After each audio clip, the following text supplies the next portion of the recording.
Hello everyone. For our market insights today, we will share our projections for the PSE index this week. The PSE index went up by 1.44% last week.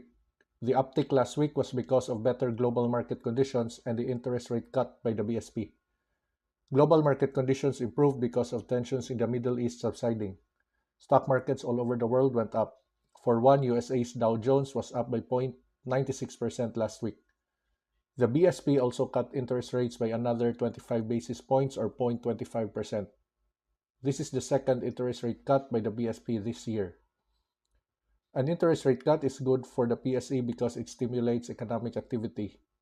On a technical perspective, we have mixed views on the PSE. We are partly bullish and partly bearish. We are partly bullish because the trend of the PSE index is intact. We see two potential supports.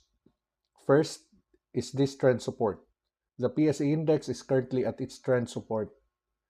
If this trend support fails, the next one is between 7475 to 7490.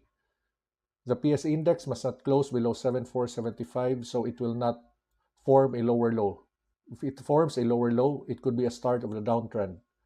We are partly bearish because the PSE is currently trading at its resistance level and might form a head and shoulders pattern.